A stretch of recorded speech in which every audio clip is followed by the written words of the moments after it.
The Bamboo Project Podcast starts in 3, 2. Welcome to the Bamboo Project Podcast. My name is DonivanGray, the future $10 billion man.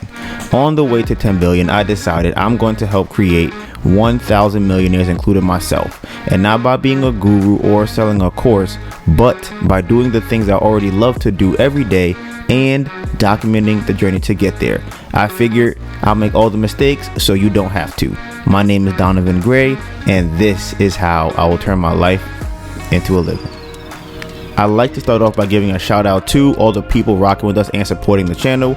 We really appreciate you. We are currently streaming on all major streaming platforms such as Apple Podcasts, Spotify, Google Podcasts, Anchor. You name it, we on it. And if we not on it, we about to be on it. For everyone listening to this podcast and not watching it, you can find us on YouTube at The Bamboo Project. We have over 400 videos on our channel. Do you want to learn real estate? We got that. Do you want cooking tutorials inspired by Dr.Sebi? We got that.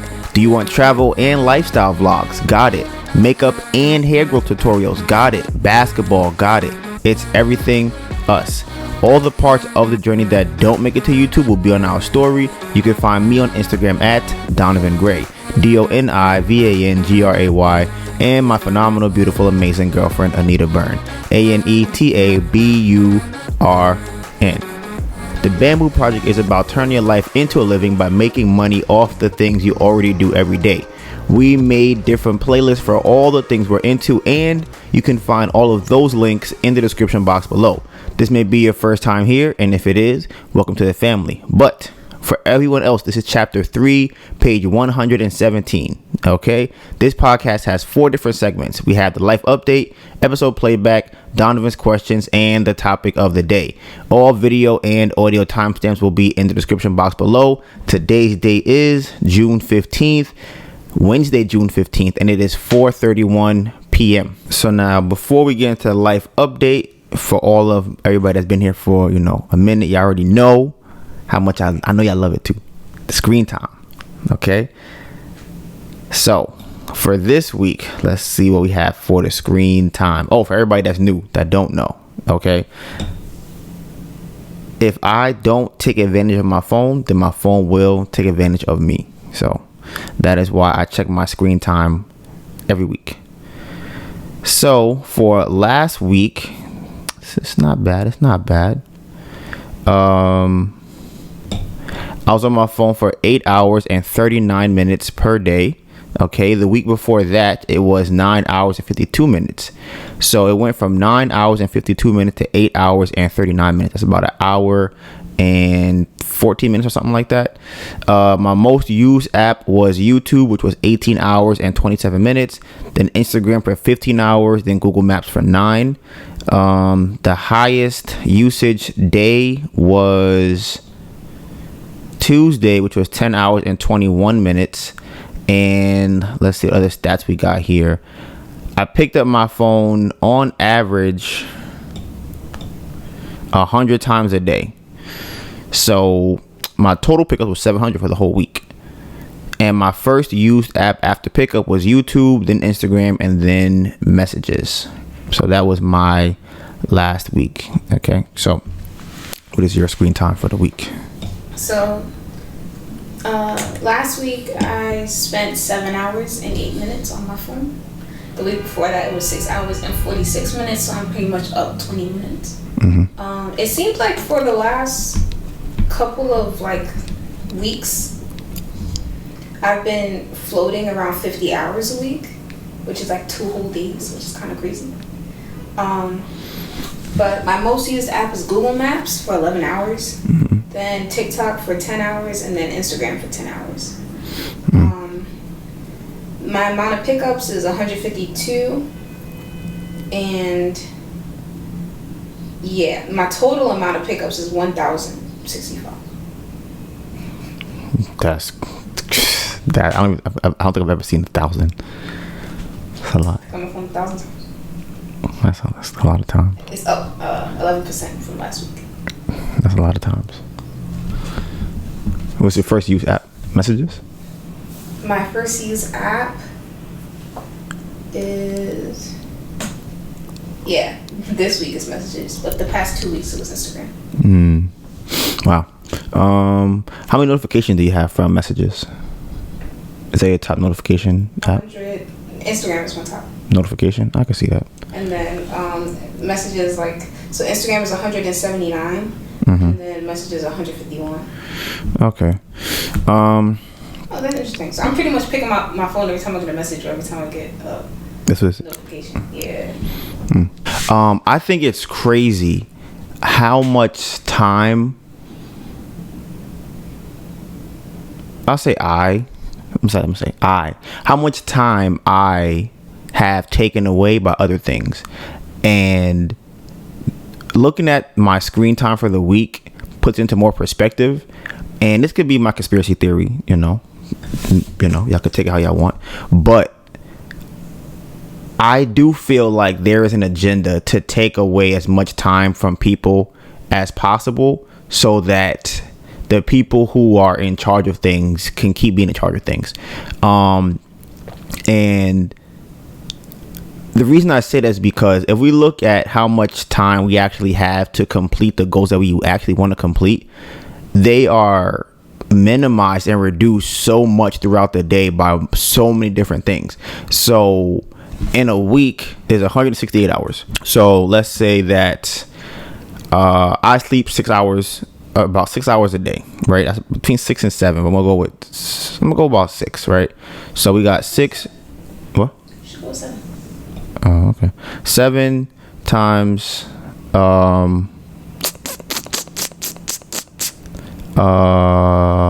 7 times, so it's 7. So that's 49 hours. All right. So you got 168 minus 49. Okay. That's 119 hours that I have left in the week to complete what I want to complete. Right. So then I'm on my phone for last week. I was on my phone for 60 hours and 38 minutes. So now I subtract minus 60 hours. So now I only have 59 hours for the whole week to get done whatever I want to get done. It's every time I do these numbers, it's so crazy to me. So, okay, 60 hours. So now you divide that by 7, right? I have 8 hours per day to get what I want to get done. That doesn't seem right. 49 times 7? Yeah, that's about right. 8 hours to get done what I want to get done, right? Okay, so still a lot of time, which is actually kind of crazy. Right, I'm like, that's still a lot of time. You want to know what it is? What? I think part of it is our lifestyle too, maybe. In terms of what? Because like, if we had to work, but that would be the whole. Right. Yeah. If we sleep, go to work, and then spend the rest of the time on the phone, then you get nothing done. But it seems like we working and then. Are we working? I feel like I be working. Do you feel like you'll be working? Work? I don't know. Like working? Sort of. Like, because I'm like coordinating with Thomas. Is that considered work? Yes. That doesn't seem like work. I wouldn't consider that work. It's work. That's what I'm saying. So to me, I'm like, it's work. Same thing that is, pouring a drink is work.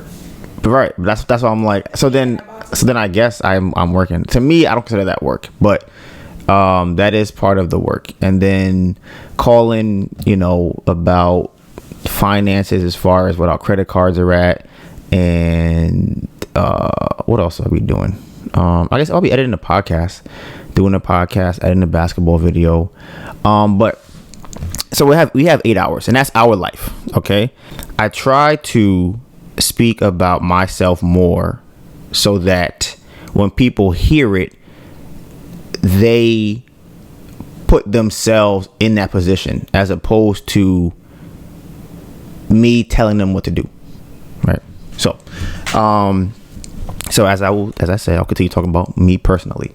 So right now I have 8 hours a day to get what I want to get done. Right. So then let's say I watch a show, which is kind of crazy because in my 8 hours that I'm on my phone, I'm watching Instagram, I'm on YouTube. like I said, maybe it's our lifestyle. Like she said, like Melissa said, if we had a job, then that would be it. We have no time left for the week. That'd be it. But because this is my thing, I still feel like I could be doing so much more, and obviously I can't because I have 8 hours left. But the thing is, you are not taking into consideration like things that you're doing that's work related on your phone. Yeah, we're not counting about now. You're talking about, I guess, sure. I guess. Right, because I bet you whenever we drive to Philly every week, that's 8 hours, whatever, of just driving around that's on the phone because we use Google Maps. Like, it's stuff like that. Yeah. So, or for me, you know, going on Instagram and stuff, I wouldn't say a lot of time. Well, it's content. Either posting content, either corresponding with somebody. So it's like... The fact that I spend 8 hours on my phone a day, get 8 hours of sleep, I still have 8 hours left to do something. Right. That's a lot of hours. So... This was supposed to go in a different direction, but it's obviously not going that direction. I seem to have a lot more time than I thought I had. So... You going to the gym? Right now, so I've been going to the gym recently. I mean... I don't know. I was like, listen. Melissa said it's at work. I don't know if y'all heard her. So, a couple of things. Okay, in the Bamboo, what is the Bamboo Project video? That is one of the first videos on our page when you go to our page, and it's in the intro of the podcast. It's about turning our life into a living. So, technically, we are doing exactly what we plan to do. It's just seems very strange because, like Melissa just said, like I'm going to the gym in my 8 hours. Does that count as work? I mean, I'm doing yoga. I might, work out. Then I, do a little basketball stuff. I don't know if that's work. And I drive back and forth. I was like, because in the Bamboo Project proclamation, fitness is a part of it. And sports. Right. So are you not working? Right. So it's crazy. So there's that. Because I still feel like there's a lot of things I could be doing or should be doing. But here's what I think I don't take into account enough. There's the law of thermodynamics, and I can't remember exactly like the particular words of how it goes, but pretty much it's anything that has, I guess, that uses energy is going to have like a excess of energy, like a what do you call it? Like waste. Like I said, I can't remember exactly what it is, but I'm gonna try and explain it as best as I can in layman's terms. Anything that has to produce energy will also give off energy that's not being used, right? So it's like it's losing energy. So if you have a wheel that's turning, the reason why it won't turn forever is because it's slowly losing energy or momentum as it's turning, right? And if it could turn forever, it would be what is that called when something goes forever? It would be perpetual motion, right? So the reason that nothing in the world has perpetual motion is because it's always losing or giving off energy. So the reason I bring that up is because any amount, this is how I interpret it to myself or relate to myself. Any amount of things that I do, there has to be a downtime to it because I can't operate forever. So even if I have 8 hours to actually work myself, let's say that I decide to go and play basketball. It's not like I can play basketball for an hour, then do this for another hour, and then just work for 8 hours physically straight all the time. I don't think I could do that personally. I think that after I play for 8 hours or 1 hour, I might need some rest. Maybe 20 minutes, 30 minutes of rest. Then I'll be fine after that. And then maybe after that, I can go and work on my finances. I might do that for an hour and a half. But then I'm going to need some rest after focusing it for that long. So those little rests add up. So let's say I do that 3 or 4 times. That could be an hour of rest that I'm not accounting for because it's not actually like scheduled. It's like, hey, I just got tired from what I was doing and I took a 10-minute break, a 20-minute break, a 15-minute break, and that keeps adding up over and over and over again, and now it's an hour and a half, 2 hours. So when I think I have 8 hours, I actually only have 6 because of the hours that I'm actually the time sitting down and kind of resting. So I think I say something. No. Did I send you a TikTok about getting tasks done with ADHD? Maybe, I don't know. So pretty much a guy had a bowl, and it was kind of funny because when in the bowl, it was like 2 different colors. It was blue and green. Mm-hmm. When you pick up a task and then you pick up blue, so let's say like the task is cleaning, and then you get blue, that means that on that day, you are probably only gonna to get one thing done, which is cleaning, but you're gonna do it for like maybe 2-3 hours, and then you're doing nothing else for the rest of the day. Mm-hmm. Right? And then the guy's like, damn, that doesn't sound like I'm getting much done. And then he picked up another one, right? And it was green. And he was like, okay, awesome, this is great. And then he was like, okay, what does green mean? So green means that whatever you're doing, green means hyper-focus. So whatever you're doing on that day, you're getting it done for the whole day, hyper-focused on it, right? He went to go pick another one. He was like, yeah, you can't pick another one for like 3 days. The thing about green was you have focus. You need 3 days to recuperate, and then you can do something else. Yes. So I just think that it's funny that that's what he's talking about. Yes, that is right. That is exactly what I'm talking about. And like I said, to me, I always interpret it as one of the thermodynamic laws or something like that. Maybe it's a law of motion. I don't know. Energy, something like that. But as Melissa was saying, I could tell myself that I'm going to do 8 things today, and I may be super focused on 3 of them, right?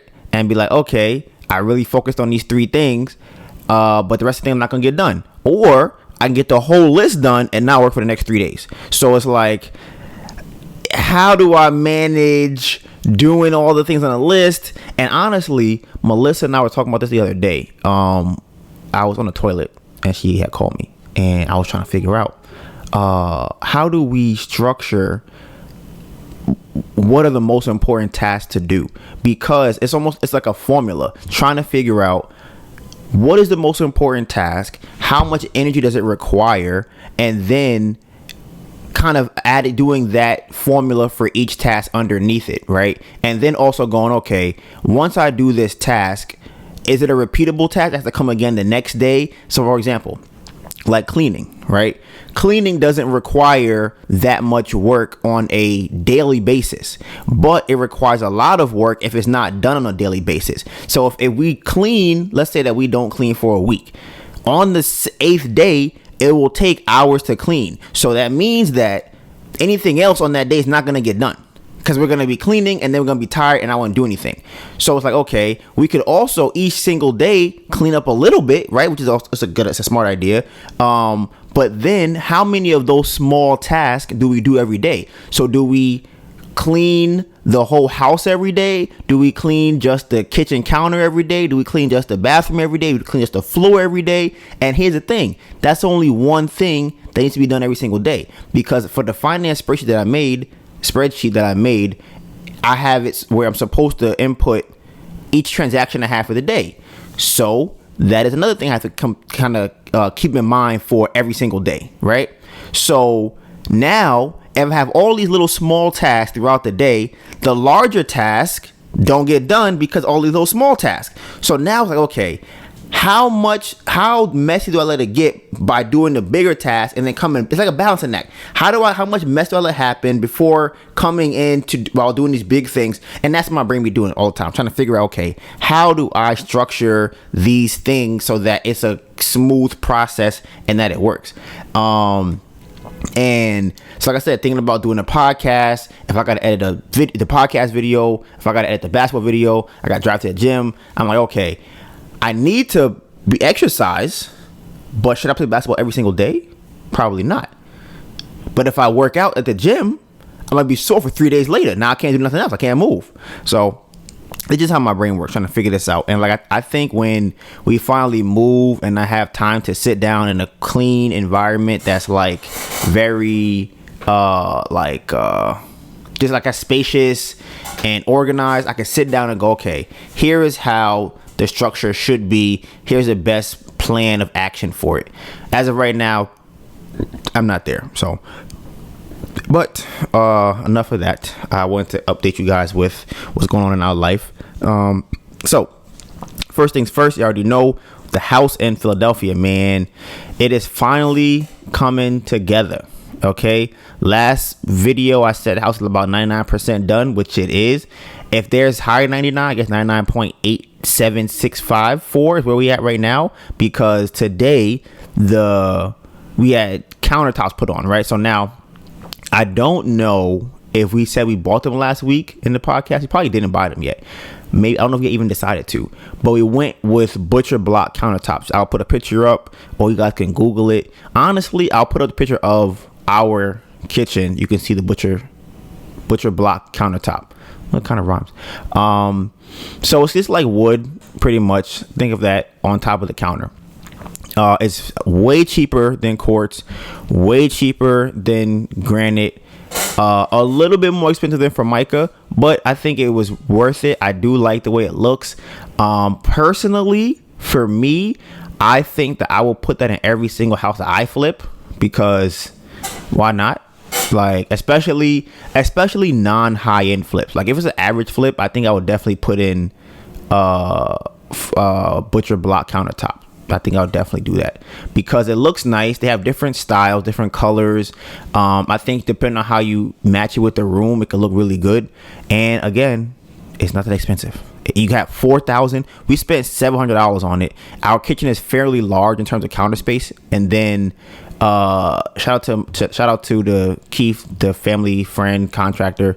He uses discount on it, but he also had got 2 larger pieces for some reason, and it cost us like $800 for all the countertops. And I was just like, this is great. Like, we just saved $3,000 something. So I'm happy about that. So butcher block countertops, I love saying that, are in the kitchen now. I saw that they put the sink in, so that's great.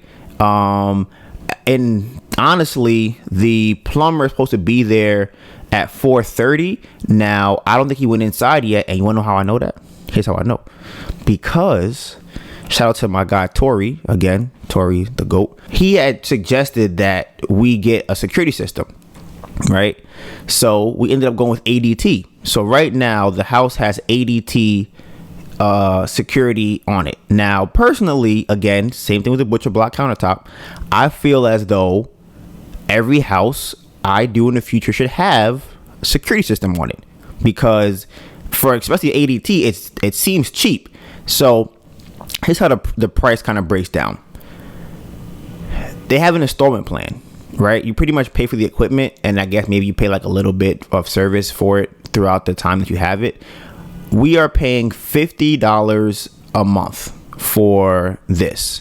And once we sell the house, we can transfer to whoever the owner of the house is, or we could take the equipment with us and bring it to another house for $50 a month, right?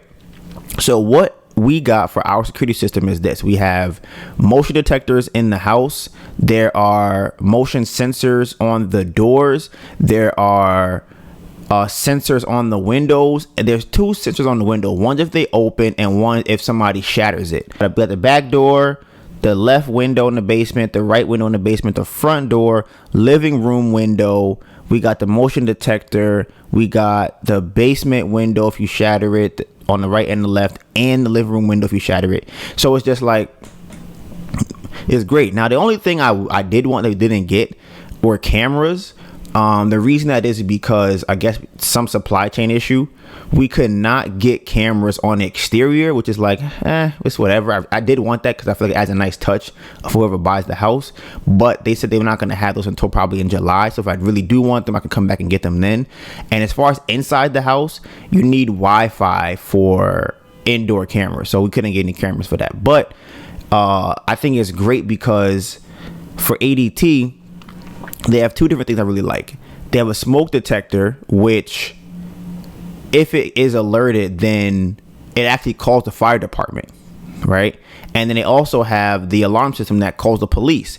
Now, me personally, the reason why I like that is because I always feel like if I have to call the police and I'm black and I tell them where I'm at and where the area is, they may be like, okay, we'll get there, and then come 2 hours later. But I feel like if it's an ADT system, they might go, where's that at? Ooh, maybe we'll pull up faster because it's ADT and has security, or they help. Maybe they have money or something, something like that.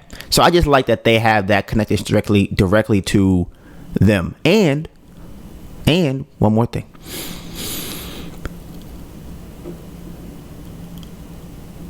When you have a security system on the house, you can get your insurance lowered.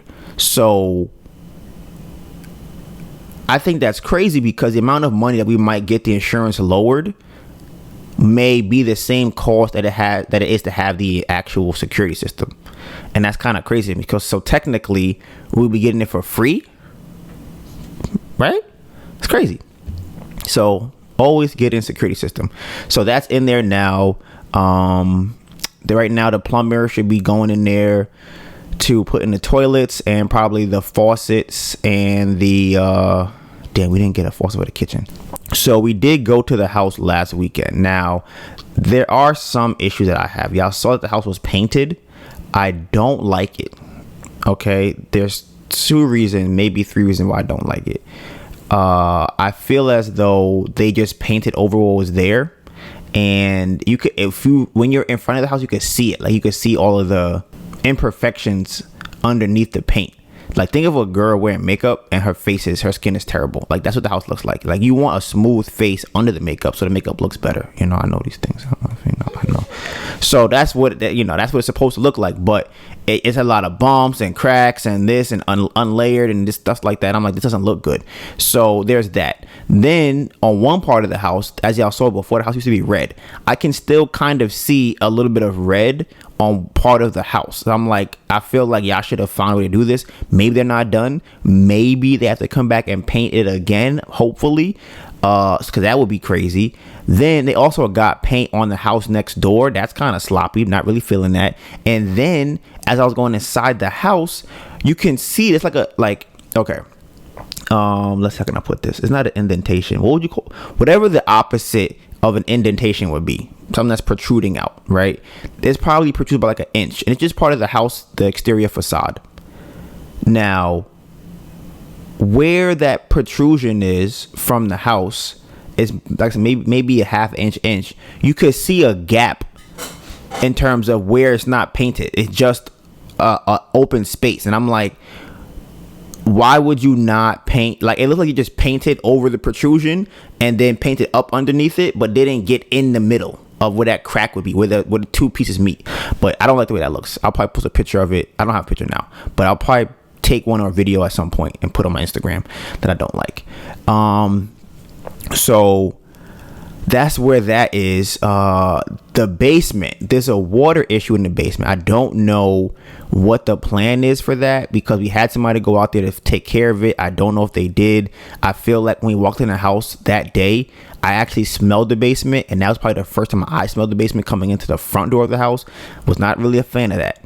When I went to the basement, it seemed like there was maybe mold on some of the drywall. It might have absorbed some water, but I think that was there before, though, honestly. Either way, I feel like that should be painted. We had a recommendation about getting a dehumidifier to put in the house to kind of deal with that smell or deal with the water. But again, that is an issue to me. I want the ceiling to be clean down there, and I want that water situation taken care of. And we haven't really figured out how to take care of that water situation. So hopefully the insurance, call them again, they can fix it. Hopefully the contract has something to do to fix it, but right now I don't like where it's at. But I think as far as the house goes, that's pretty much it. We're going back out there on Saturday.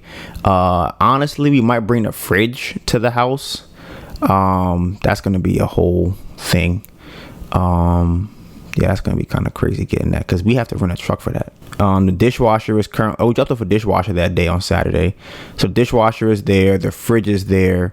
We have to still buy a range, and we have to buy a microwave. I think that's all we need for the house as far as what we need to purchase. The cement should be done soon. So cement in the backyard should be finished by the time we get there, hopefully. But yeah, like I said, we are almost there. And I had said a couple of weeks ago that something did come up. I'm not gonna tell y'all yet. I'm making a phone call between now and Saturday, and then I'll update you on the next podcast about the content of said phone call to see what the update is on that. But that would be the icing on the cake to finish and top off this story, because this has been one of the craziest ridiculousness rides ever of my life. I think out of everything in my life that I've been through, this is probably the most taxing. Let me think. We think it's more taxing, this or Italy? Definitely this. Oh, I would say this or bike messaging. That is a good one. I feel like bike messaging was better because I got money from it. I felt like I got paid. I was playing basketball. Other than when it rained, it wasn't really bad. Like when and the highest high of bike messaging far outweighs the high so far of this. But if what comes through for over this weekend, then I think this would probably be better. Do I know? Okay. Yeah. So I'm just kind of like, because if we get paid like a handsome amount, everything was worth it.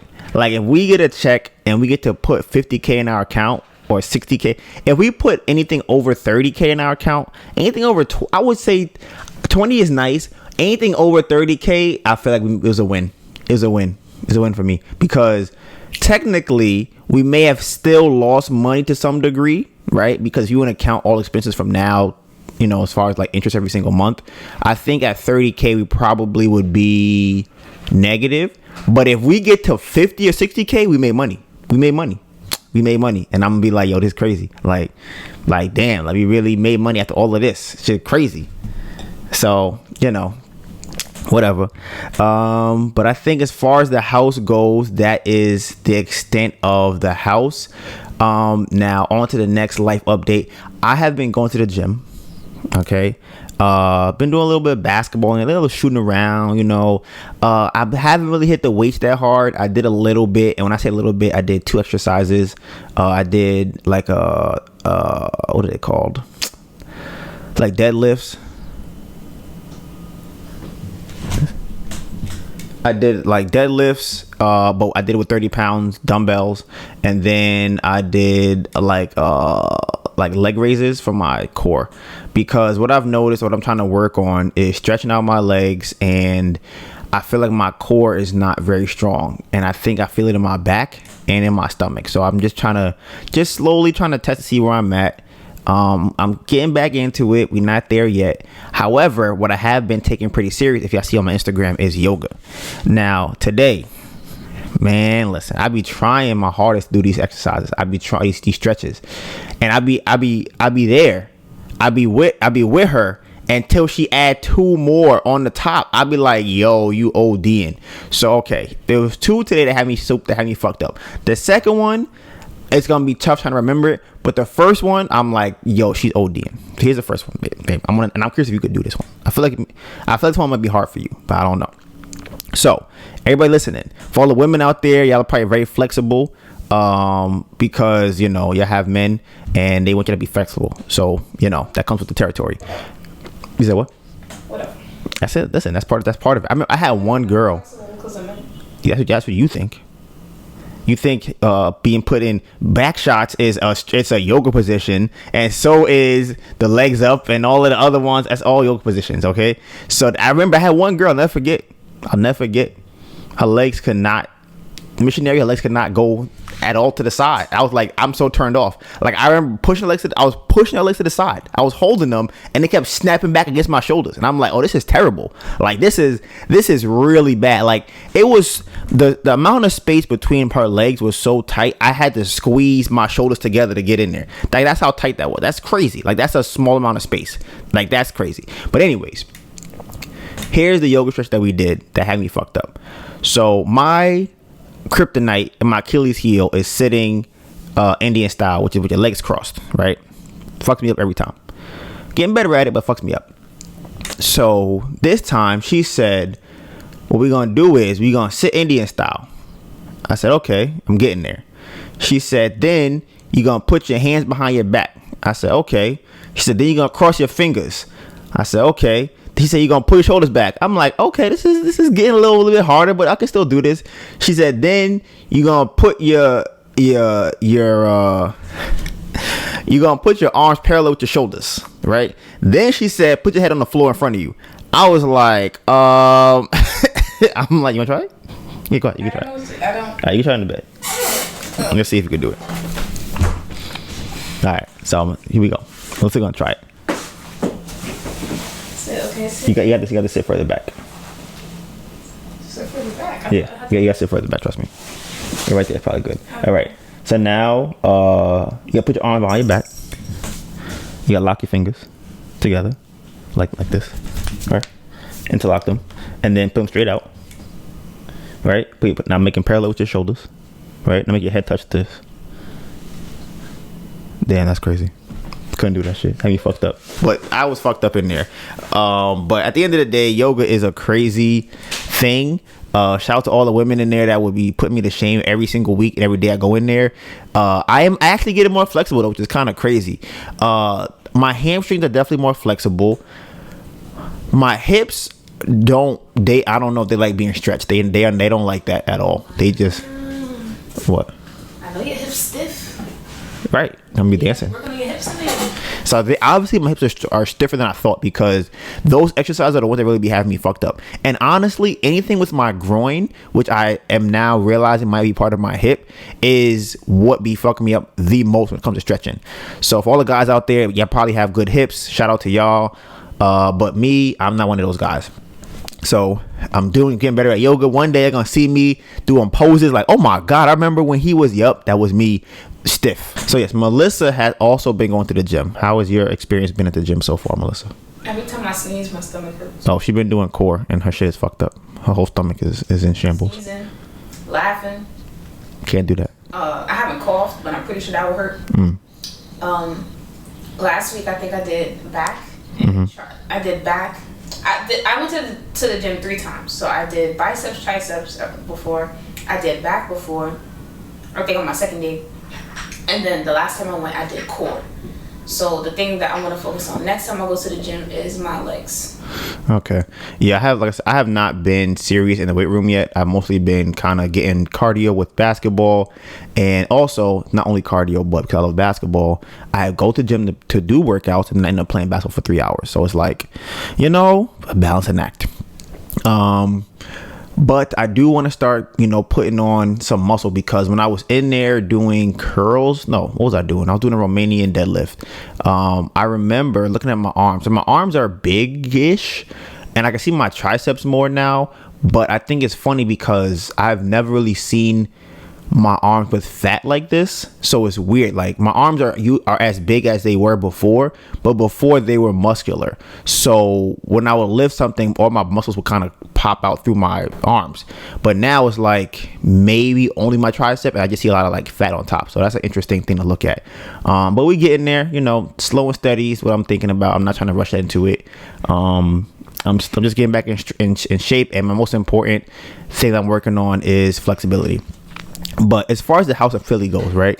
My mom went with us out there, and there was a guy when we were leaving. He was like, "Yeah, man, I really like your house." I was like, "Thank you." And he was like, "Yeah, the inside looks really good." And my mom was like, "Oh, you should ask him how he knows that." And I didn't think about it really till we walked away. And I was like, "Is that a legitimate question to ask?" Like, cause my mom believed that people out there knows who broke into the house. Like, that's what she feels like. I don't necessarily know if I believe that per se, but it is possible. But I thought it was a very interesting thing for him to say he likes the inside of the house, because I don't know how he would have saw it if he was inside the house. I mean, if the door's open, maybe he saw that. Maybe he saw the stairs or something, because we have some floating stairs in the house. So honestly, I think the board in the front window is not really placed properly. And it wasn't there before. So then that could be it. Yeah. That could be it, I think. So that's a good thing. I feel like I'm talking kind of fast, so I'm trying to slow down with that. Okay. This is the last thing for the life update. Tori sent me an Airbnb squatter video. So yeah, he sent me a Airbnb squatter video, right? And pretty much it was crazy because this lady had rented her house for Airbnb. And when she came back, the person decided they were not going to leave. So as she's telling the story, the lady walks into the kitchen in her bonnet and her sleeping clothes and just goes into the cabinet and goes back into the room. And I'm like, she's still here, like in this house with you right now. I'm like, this is a crazy scene. So now she's recording, talking shit about her, and the woman's walking back and forth like, you ain't gonna do nothing, I ain't leaving, call the police, I don't care, and if you touch my door, I'm gonna call the police on you, so don't touch my motherfucking door. I'm like, this is crazy. And the girl's like, she's mad rude too, look at her, mad disrespectful. So I just thought it was crazy that even happened, right? So he may have seen that because of the last video about Airbnb, but I do have this kind of feeling that we probably shouldn't do Airbnb. I'm getting this small feeling about it. So obviously, you know what happened with the Atlanta Airbnb didn't work out. The Philly Airbnb was a debacle. The house in Philly was supposed to be an Airbnb that we had, but that didn't work out. We're going to have to sell that one. And then they changed all the laws in Philly, right? Atlanta changed the laws. We're going to move down there, so those laws are pretty much done. And you remember Sean from Airbnb Automated? So he hasn't really posted videos about it, but I did watch a video about him today. If you don't know, his channel was called Airbnb Automated, or it will be changed soon. I'm gonna tell you why. And he was kind of talking about in that video a little bit about how Philly has changed the laws for Airbnb. Most of his Airbnbs are in Philadelphia and Texas. He said that also in Houston, they have a lot of properties that are losing money right now. I don't know why they're losing money. He said they also, I think they changed some laws in Houston too, maybe, but he's definitely losing money in properties he has over there. And he was like, yeah, we have a couple things we're going to try and do to change it and make money, but we're losing money. So there's Philly. They can change the laws, and you only have a property if it's CMX3, which is a commercial mixed unit, which is pretty much in a commercial area like hotel areas. And his house in Houston are getting fucked up. So I'm just thinking about it. I'm just like, are these reasons not to do Airbnb? Like, I keep feeling like all at once. Maybe I'm looking for it. I don't think I'm looking for it for sure. I definitely do not think I'm looking for it. It's just popping up about why it shouldn't be done. Now, as far as he goes, they emailed him and told him they no longer want him using the word Airbnb in his video, like in his thumbnails, in his Instagram name, on his YouTube name. They don't want him using the logo on the page at all. Airbnb Automated used to be the Airbnb logo and then the same thing in verse. That was his logo, and underneath said Automated under Airbnb.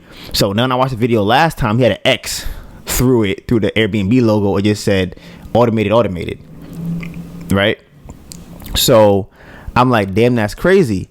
And they say you can only use the term Airbnb if you are like, if it's kind of like regular, like a sentence, like, hey, I do Airbnb for this, or I have a short-term rental course on Airbnb. But they don't want you like using their logo and their name. And they said they don't want you saying B&B, they don't want you saying Air, they don't want you saying Airbnb, and another one that they said they don't want you using, or their whatever they call their logo.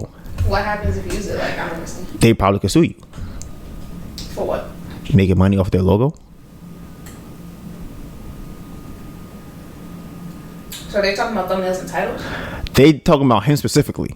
Right, but in his thumbnails and titles. Everything. Because like, he can't say it. He could say it, but like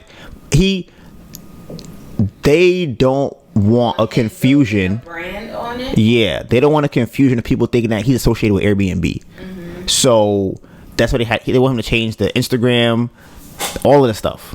They're like, we don't like that. Stop it. Damn, I've never seen that before. Right, from anybody. I'm like, that's crazy. They care that much, and I'm like, he's not a huge like YouTuber. He has 200,000. I'm like, maybe that's a lot. That doesn't seem like a lot to me, but they were like, no. So they worry about the wrong things. And you know what's kind of crazy? Now that's a great point. People get on on their platform. That's what he said. He was like, he said when they were smaller, they would have loved that kind of press because it's free promotion. But he's like, not that. He said they have an actual brand protection team that they want to protect the brand of Airbnb because they doing the wrong thing. Right. And that's why I think you said it's a great point about them worried about the wrong stuff. They are worried so much about the image of Airbnb, and they're not worried about actually making it a good product. And this is I guess a hot take, right? That's what they say on podcasts and interviews. I think Airbnb is not gonna last. It's not gonna be a long lasting company. Yeah, but they're going about it the wrong way. Yeah, I think unless I decide to buy it or something like that, because it is out. A lot of what they put their money into is hiding these stories of like how crazy Airbnb gets, how it's banned here and not allowed here, restricted here. You can only have one unit there. They don't really talk about that kind of stuff like publicly. They try to suppress that. That's the thing too. I don't know what they put I guess that's what they put their money into. The brand, like the marketing. Yeah, the PR. Which is nice pictures on the app. Like the way I see it, I feel like you would think it would behoove them to put more money into lobbying or something like that, like to help with the laws that's shutting people down in these areas, or even like, because I know you feel like if they put in too much, like you have to do this and that, too much regulations for the app, that it is like, am I employed by Airbnb? Mm-hmm. Excuse me. And I feel like there's steps up before you get to that line where it's like Airbnb is telling you what color your bed has to be in, how many people could be in a unit at once, maybe. I mean, I feel like that's a good one. I'm gonna keep that. Mm-hmm. But like I think there's a difference between kind of nitpicking, like, okay, you have to be at work at 8 a.m. to 10 p.m. or you have to wear a uniform, or you have to use a schedule to do this and do that. I think that's more like employee type of language, but I think having either security checks that Airbnb is doing for both like the host. But see, here's the thing. And the guests. This is the problem that I think, and this is why, honestly, so you guys can hear it here first. This is the real bubble that's happening. It's these companies that are not employing people. This is the real bubble. I don't know when it's gonna pop or how it's gonna pop, but I'm telling you that's the real bubble, because they are trying to skirt DoorDash, Uber, WeWork, Airbnb. The list goes on and on about companies that are doing this 1099 contracting thing. So if Airbnb has to be the one responsible for a background check, if something goes wrong, who's on the hook for that? Because if as a person that has a unit, I'm gonna say, hey, you ran a background check, you let them here, this is your fault, I'm suing you. Mm-hmm. Right? Then anytime they have to put their foot down and stuff like that, they're gonna have to take responsibility for it. Then Airbnb has to change, because that's the thing. Airbnb is trying to be perceived as two opposing things. Like what? They're trying to be perceived as a company that owns all these places. I don't think so. I feel like they are. I don't think so. I feel like they are, because I feel like if that was the case, it would be more of a separation, kind of like, because what they actually are is a marketing platform, right? Mm-hmm. But they're not. I don't think they are making that clear to people when they put all these listings up. So I think when people come on Airbnb, they kind of have an idea like they're going to like a Hilton or like a Marriott kind of. I don't think anybody thinks that. No, not anybody, but because the reason why I disagree is because I think that people go to Airbnb because they know it's not a hotel. I think they know it's not a hotel, but I think people understand that distinction. I don't know if they understand the other part, which is like you're staying in somebody else's home. I do agree with that. Because for some people, they own multiple properties, so it's not as intimate. But for other people, it's like you're staying in somebody's home. So it's kind of like when I'm looking at Airbnb, because I know how the platform works, mm-hmm. I understand that it could go either way depending on who I'm staying with. I see what you're saying, because I do agree that when something goes as a customer, when something goes wrong, they think it's Airbnb's fault. They think it's Amazon. Right.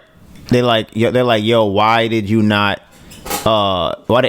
not know that it was gonna be rats here or something like that? And then that's an Airbnb, like, they like, well, that's not on me because I'm just a marketing company. But you're not telling people that you're just a marketing company. That's why the problem is, because everyone is looking at it, like, I think legislators or whatever, they're looking at people, they're looking at it like, okay, Airbnb has some sort of control over all these companies. They own some of it. They do something. They are the overcasting thing, as opposed to looking at it like, okay, these are places that people have listed on this website for me to choose from to stay at.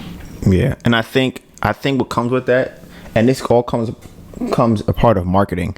I think when you go on a platform, because all of the properties look the same in the sense of like what framework they're inside of, it appears as if it's Airbnb's unit. Because, like, let's say that each listing is a square with a picture of a kitchen with the name of it and then the thing, as opposed to like if you go on like Craigslist, you're like, this shit looks crazy. Like, it's different size pictures, the words look different, there's different size fonts and all types of different stuff on here. And then honestly, yeah, when you look at these places, I think that's what they could do maybe differently. Mm-hmm.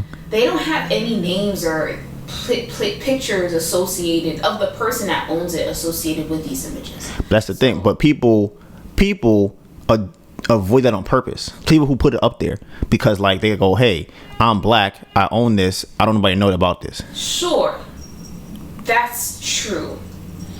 But I think that's part of the problem, because when I look at these images, I'm not thinking about people who individually own it. Right, and that's what I was saying too, as far as how the uniformity of it. It looks as though these are all owned by the same person. Right, they don't even have a name or a company name or anything like that. Right, you know what's crazy? You know what I think? Right, what you just said. I think that would be the best thing they could do, is if it said underneath one of those pictures, if it says home of X person, home of X person, home of John's home, Sally's home. Oh, like no last names, no, not even that. It's like, because let me see that. Let me see your laptop.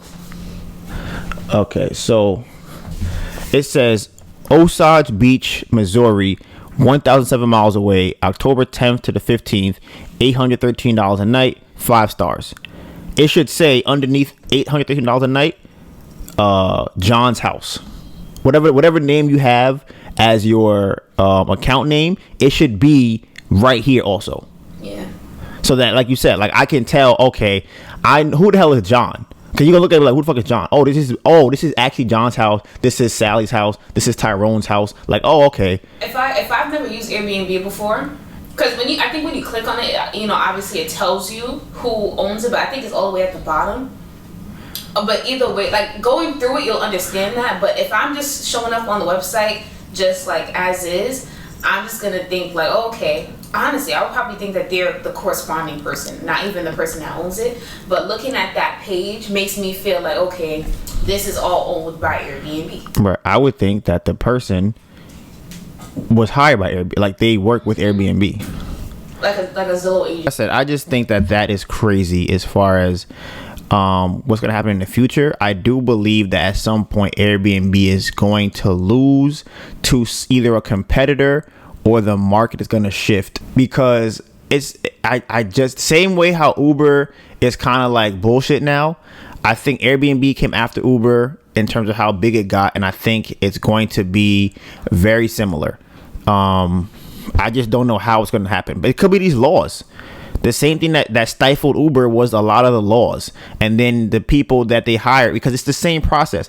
When you don't hire people, you don't really vet them. So now anybody could put something on the platform. If the platform represents you as Airbnb, then anything that happens bad on the platform will also represent Airbnb. So if you guys not gonna vet them, it's gonna look bad on y'all. And the more these stories keep piling up, some point somebody's gonna say, hey, yeah, we need to do something about this, because this is terrible. If people getting kidnapped in Ubers, people getting robbed in Ubers, Uber is not picking the people up. At some point, people are going to go, yeah, I don't really like Uber no more. And the reason that is because Uber is saying, yeah, you know, we're focusing on getting more people on the platform. We're not focusing on how good the platform actually works. We just want to make sure more people are getting on. We have this super high, what's that word? People come in and out. Turnover rate. And honestly, I don't even know what Airbnb turnover rate is. I'm assuming it's high. Like, it probably takes longer, but it's probably high, huh? What counts as turnover? Like deleting your account? I don't know how many people actually delete accounts. Like, yeah. So yeah, I would probably. You're right. That's a good question. I would say their rate of active users is high, and I think they should. How they rate an active user should be how many bookings you get in a certain amount of time, and how often you're on the platform. You know, changing things because. There's that guy that had the listing in Philadelphia where we were going to stay. That was on there forever. Ain't nobody staying in there. It's just there. Yeah. So honestly, if somebody were to ever do the Airbnb financials or the Airbnb audit, I think they would find out there's a lot of funny business going on, and a lot of the statistics that they have out are probably not very true. So, and then like I said in the last podcast, as far as how much money could be made, I really don't even know how worth it is in terms of what I want to do. Because this house right here, right? This is an amazing house. This is an amazing house. I'm gonna see. It's called. I'll give you guys what it's called. You guys can look it up. It's called Iconic Glass Mansion, Huge Views, Best Location in Osage Beach, Missouri, United States. Hosted by Luke. It's 16 guests, 5 bedrooms, 10 beds, 4.5 baths, right? He wants $813 per night. So so let's say if he gets booked out every month, every day for the month, he would make, let me see, 813 times, it's a lot of money, times 30, it's $24,000. I mean, that's not bad, but this is my thing. What is the upkeep of this house? What's the price of the house? And are you booked out every single day? Probably not. He has 31 reviews. So, like I said, and this is a super house. Like, this would be the best house to get. But then what happens is, when anything happens in the economy, these are the first houses that don't get booked. Nobody is going to be, I mean, I'm not rich, so I don't know. But I would assume that people book these houses a lot less when the economy is not doing as well. That's the same thing with Turo and a supercar. That's just my assumption. But, you know, that's that. Now, I'll move on to episode playback and then topic of the day. So, episode playback.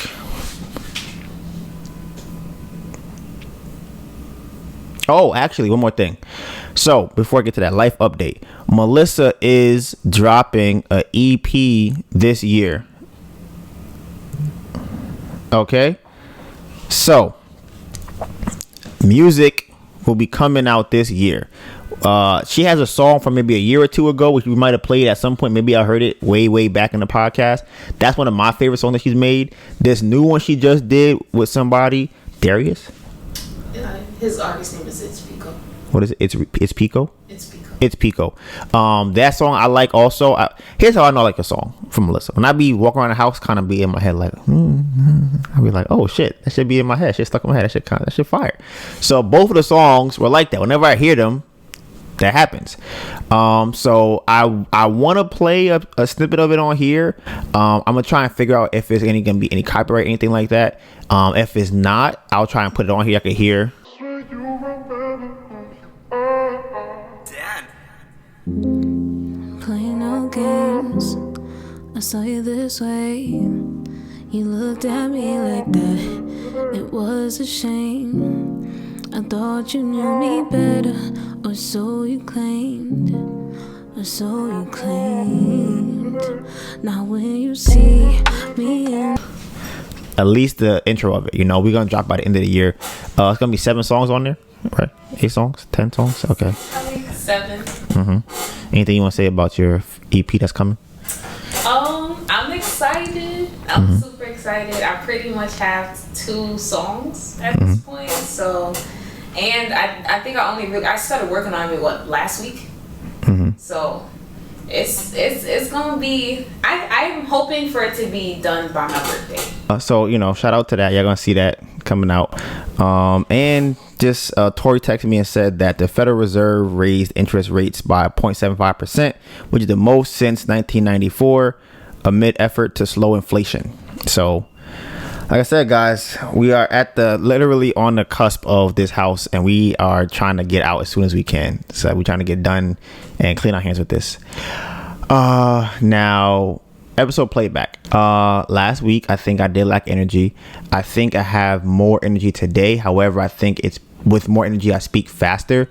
That's always another balancing act to try and figure out how to have energy but speak slowly. I think it comes like the ebbs and flow of how I speak. I think that helps. So what I was trying to say last week about how I approached being a bike messenger was that each platform that I use, whether it be Postmates, Uber, DoorDash, Caviar, Grubhub, was increasing my marketing and my funnel, right? If I look at it from a business perspective, that's how it would be. Because each platform is marketing me as a messenger, and the more platforms I'm on, the more people will see me. And then getting the e-bike increased my productivity. So I was able to move faster and be marketed more. So then, like I said, once I was able to be marketed more and have an e-bike, I was able to then carry more orders from different platforms at the same time. However, this is the term I was looking for last week. It's diminishing returns in terms of how much I work as a messenger, because the more I work, as you said earlier, then I have days where I don't work because I'm so exhausted, which is why I had to get the e-bike, which helped with that. But even with the e-bike, it lowered the diminishing returns, but they're still there. I don't really want to have as much as those. I want to continue to keep having, or at least I want to have my diminishing returns be at a greater amount of money, not making $2,000 a week. So that is that for that. And now the topic of the day. I don't know if I brought this up before about being successful. I believe that there's a psychosis or a psychoticness to being successful. And recently I watched the Alex Hormozy video. Maybe it was a reel or a short or something. I think maybe Tori sent this to me. And it was the 3 things that he feels like, or he had read that someone else said, you need to become very successful or hyper successful. Here are the 3 things that he said. One of them was you have to feel superior to other people, right? That was one of them. The second one was you have to have impulse control. And the third one was you have to be insecure. Now, when I heard that, I had to sit down and think, okay, do I fall into these categories? If so, which ones? Do I believe that this is a true statement? If I do, then how would I try and fit more into that, or at least identify what I have and what I lack so I can work on that? So I do believe one for sure thing is needed to be hyper successful, and that is insecurity. I think that's probably the most important trait to being successful. And I say that because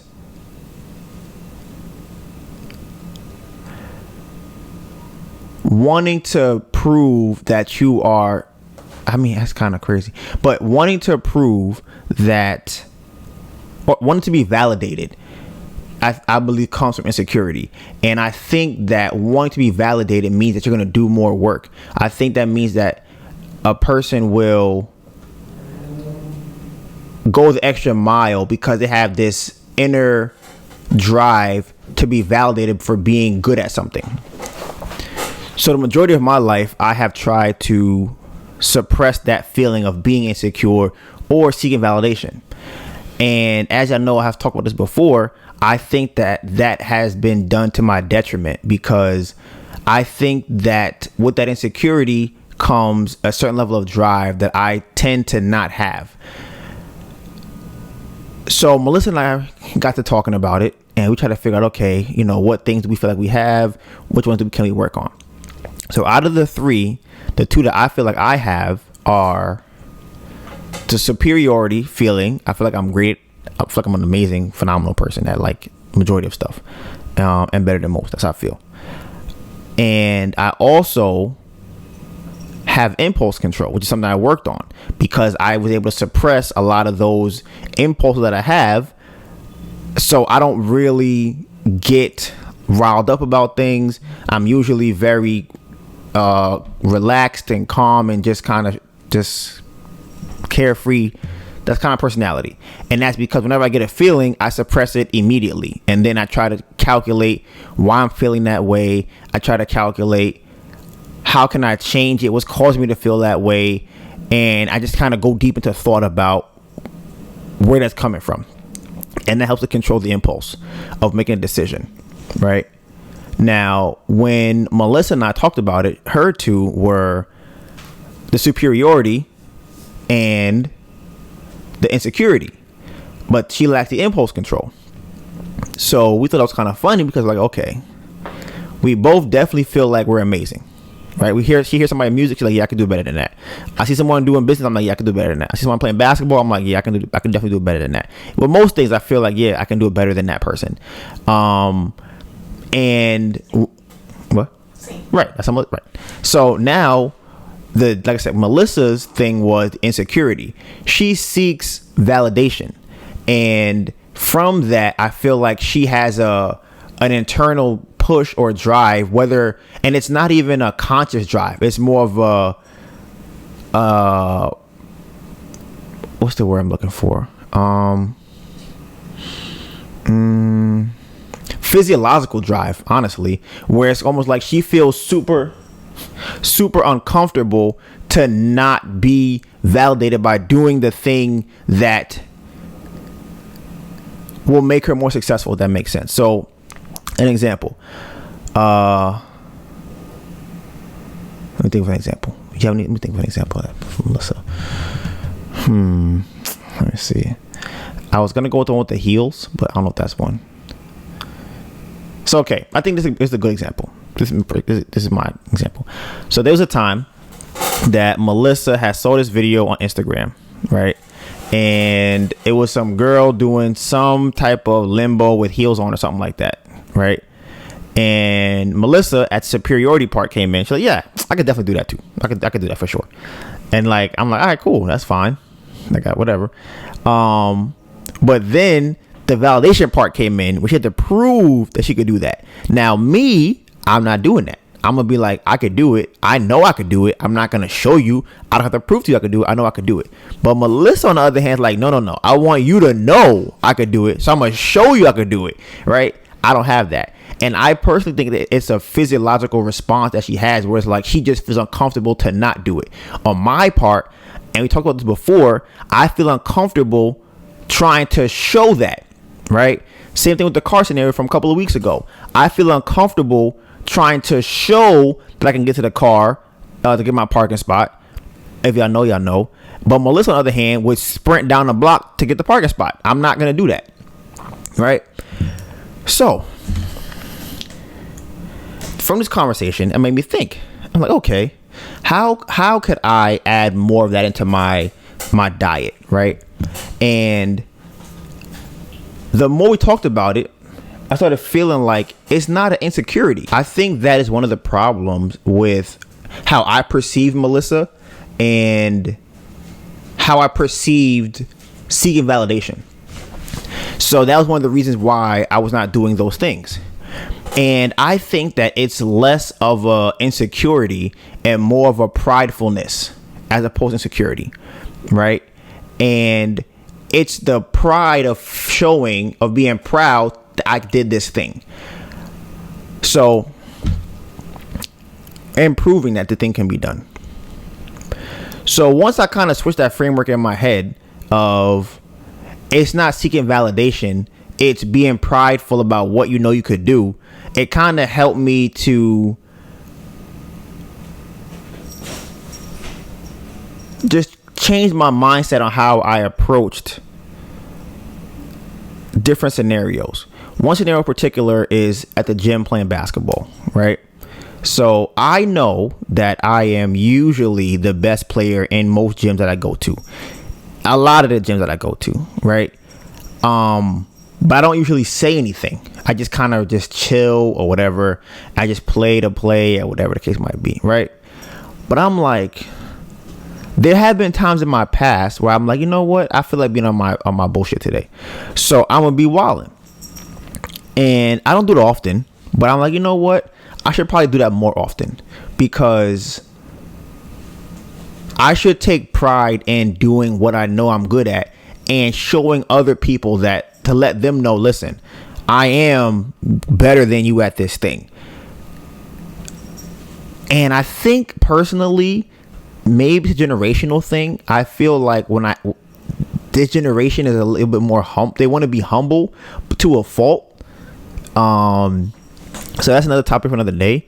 But I feel like having the pride in being good at something is now a direction I'm trying to push myself more into. And as I saw on the podcast, sometimes I will be more prideful or proud, vocally, but yeah, so we'll be back here next Tuesday. You can find all the behind the scenes content on our social medias. Mine is DonivanGray, DonivanGray, and my phenomenal, beautiful, amazing girlfriend Anita Burn, ANETABURN. You know what it is? Hashtag Bamboo Project 2022. You're almost done with the house. All right. And with that being said, Bamboo Project out.